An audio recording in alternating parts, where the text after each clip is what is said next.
Assalamualaikum warahmatullahi wabarakatuh. Pecinta Teguh Rahayu, selamat channel yang dirahmati Allah.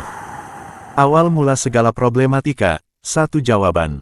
Di kota Basrah, Irak, pernah hidup seorang ulama agung bernama Syekh Hasan Al-Basri. Ia dilahirkan di Madinah pada tahun 21 Hijriah dan merupakan seorang tabi'in yang pernah berguru langsung kepada beberapa sahabat Rasulullah Shallallahu Alaihi Wasallam. Ilmunya luas, akhlaknya mulia, dan nasihatnya penuh hikmah. Suatu hari, 3 orang datang ke rumah beliau. Mereka semua membawa keluhan tentang problem hidup mereka yang berat. Orang pertama mengeluh, "Wahai Tuan Syekh, hidup saya makin sempit. Penghasilan tak mencukupi, kebutuhan rumah tangga terus meningkat. Apa yang harus saya lakukan?" Syekh Hasan Al-Basri tersenyum dan menjawab dengan singkat, "Beristighfarlah." Orang itu terdiam sejenak, namun melihat gurunya tetap mengangguk dan tersenyum, ia pun paham dan mengiyakan. Lalu datanglah seorang perempuan parubaya, wajahnya menyimpan harap. Ia berkata lirih, "Wahai Tuan, saya telah lama menikah, tetapi belum juga dikaruniai anak. Apa yang sebaiknya saya lakukan?" Syekh Hasan Al-Basri kembali menjawab lembut, "Perbanyaklah istighfar." Wanita itu tampak haru. Ia menunduk dan mengangguk penuh keyakinan. Kemudian orang ketiga datang, ia berkata, "Wahai Tuan Syekh, kampung kami dilanda kekeringan panjang. Tanaman mati, ternak kami banyak yang mati. Kami bingung harus bagaimana." Syekh Hasan Al-Basri menatapnya dengan tenang lalu berkata lagi, "Beristighfarlah yang banyak." Para murid yang berada di sekitar beliau keheranan. Mengapa dari berbagai macam masalah, beliau memberikan satu jawaban yang sama. Maka Syekh Hasan Al-Basri berkata, "Tidakkah kalian membaca firman Allah dalam surah Nuh ayat 10-12? Maka aku katakan kepada mereka, mohonlah ampun kepada Tuhanmu, sungguh, Dia adalah Maha Pengampun. Niscaya Dia akan mengirimkan hujan kepadamu dengan lebat, dan membanyakkan harta dan anak-anakmu, dan mengadakan kebun-kebun untukmu dan mengadakan sungai-sungai di dalamnya." Wasilah Sayyidul Istighfar. Dalam riwayat hikmah para solihin, ada satu zikir istimewa yang disebut sebagai Sayyidul Istighfar, yakni, amalan zikir. Astaghfirullahal azim, al-azi, la ilaha, illa, huwal hayyul qayyum, wa atubu, ilaih. Namun dalam metode ijabah hajat yang diriwayatkan dalam kitab Tajul Jamil lil Usul, digunakan versi Astaghfirullah Rabbi, min kulli zanbin, wa atubu, ilaih. Zikir inilah yang dijadikan wasilah oleh para wali dan guru mursyid untuk mengetuk pintu langit dalam segala problema, dalam segala hajat. Cara pengamalannya, tawasul sebelum murad zikir istighfar dilakukan dengan urutan berikut. 1. Ila hadrotin Nabi Mustafa Muhammadin Sallallahu Alaihi Wasallam beserta keluarga, para sahabat, istri, keturunan, dan ahlul bait beliau, Al-Fatihah 1 kali. 2. Ila hadrotin Jamil Malaikatillah, khususnya Malaikatul Muqarrabin, Al-Fatihah 1 kali. 3. Ila hadrotin Jamil Auliyaillah, khususnya Sultanul Aulia, Syekh Abdul Qadir Al-Jailani, Al-Fatihah 1 kali. 4. Ila hadrotin Jamil Ulamail, Amilin wal Mursidin, khususnya semua guru mursyid Thariqah Mutabarah yang mensucikan ilmu, Al-Fatihah 1 kali. 5. Ila hadrotin Ahlul Ghaib, khususnya yang diseru untuk menjadi wasilah terkabulnya hajat, Al-Fatihah 1 kali. 6. Untuk orang tua, disebutkan nama ibu dan ayah, Al-Fatihah 1 kali. 7. Untuk hajat diri sendiri, disebutkan dalam hati tanpa suara, Al-Fatihah 1 kali. 8. Untuk keluarga dan calon jabang bayi, bagi yang memohon keturunan, atau hajat lainnya disebut dalam hati, Al-Fatihah 1 kali. 9. Untuk kemuliaan zikir Sayyidul Istighfar, semoga Allah memberi ijabah berkah fadilahnya, Al-Fatihah 1 kali. Setelah itu, kosongkan hati dan pikiran. Caranya, tutup mata, arahkan pandangan mata batin ke ujung hidung. Rasakan detak jantung hingga 7 denyutan, sampai hati merasa tenang dan adem atau plong. Kemudian baca sholawat 3 kali disusul dengan zikir istighfar berikut.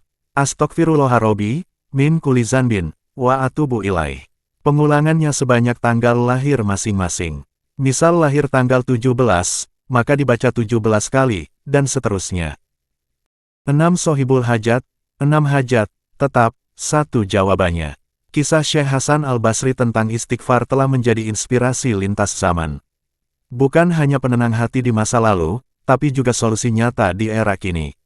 6 orang dari latar berbeda membuktikan keajaiban istighfar, dengan urutan tawasul yang tertib, dan hasilnya luar biasa. 1. Ko Ingsan, pedagang kelontong anggota PT Medan, terlilit utang. Hampir putus asa, ia mendengar kisah Hasan al-Basri, lalu mulai bangun malam, salat tahajud, bertawasul, dan istighfar. Dalam 3 bulan, utangnya lunas dari sumber tak terduga, usaha kembali ramai, dan hatinya tenang. 2. Bu Nadirah, 12 tahun menikah tanpa anak. Ia mulai rutin bertawasul dan istighfar tiap malam Jumat, tulus berharap pada kasih Allah. Setahun kemudian, ia hamil dan melahirkan anak laki-laki sehat. Air matanya tumpah, haru tak terkira setelah penantian panjang. 3. Mas Dharma, pemuda kehilangan arah. Berkali gagal kerja, ia menangis tiap malam. Ia beristighfar sesuai tanggal lahirnya selama 40 malam. Di malam ke-41, ia dapat panggilan kerja dari perusahaan baru seminggu ia lamar. Hatinya damai, hidupnya terasa baru. 4. Mbak Yani, janda muda dengan 2 anak, merasa sepi dan khawatir. Ia istiqomah istighfar 99 hari. Di hari ke-100, ia bertemu duda solih yang juga pengamal istighfar. Lelaki itu menerima anak-anaknya sepenuh hati. Mereka menikah, hidup tenang dan penuh kasih. 5. Gus Irham Halimi, kiai muda, merasa kering spiritual. Dakwahnya hambar, hatinya beku. Gurunya memberinya ijazah istighfar. Dalam beberapa pekan, hatinya kembali hidup. Air matanya mengalir saat menyebut Rasulullah. Semangat dakwahnya menyala kembali. 6. Haji Gafur, pengusaha sukses, terpukul pandemi. Pabriknya hampir bangkrut. Ia mengamalkan istighfar Sayyidul Istighfar sesuai tanggal lahirnya. 2 bulan kemudian, investor UEA datang, menjalin kerja sama ekspor. Pabrik selamat, ribuan pekerja direkrut. Ia sujud syukur, istighfar telah membuka gerbang langit dan dunia. Kisah mereka jadi pelita. Siapapun, dari latar apapun, jika mengetuk pintu Allah dengan istighfar yang sungguh-sungguh dan wasilah yang tepat, pasti didengar. Firman Allah dalam surat Nuh ayat 10-12 menegaskan, "Mohonlah ampun kepada Tuhanmu, sungguh Dia Maha Pengampun. Niscaya Dia akan mengirim hujan, memperbanyak harta dan anak-anakmu, memberi kebun dan sungai-sungai." Jelas dan nyata, jawaban dari segala hajat, itu hanya satu, istighfar, yang sungguh-sungguh. Kesimpulan dan pelajaran, kisah Syekh Hasan al-Basri bukan sekadar nostalgia sejarah. Ini adalah isyarah, bahwa istighfar adalah kunci yang membuka pintu segala kemustahilan. Tak peduli siapa kita, miskin, atau kaya, tua atau muda, lelaki atau perempuan. Rasulullah Shallallahu Alaihi Wasallam bersabda, "Barang siapa yang memperbanyak istighfar, maka Allah akan memberikan jalan keluar bagi setiap kesempitannya, solusi bagi setiap kesusahannya, dan rezeki dari arah yang tidak disangka-sangka."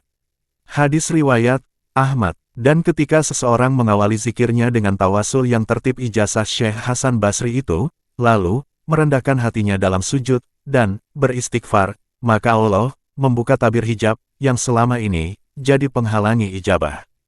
Kuncinya bukan hanya di lafaz, tapi pada adab, pasrah, dan keistiqomahannya. Semoga cerita ini menjadi lentera bagi yang sedang gelap, diterpa dilema hidup, diberi hati yang lembut untuk terus memohon ampun kepadanya.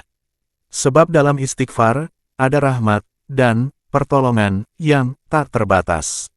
Wallahu a'lam bishshawab.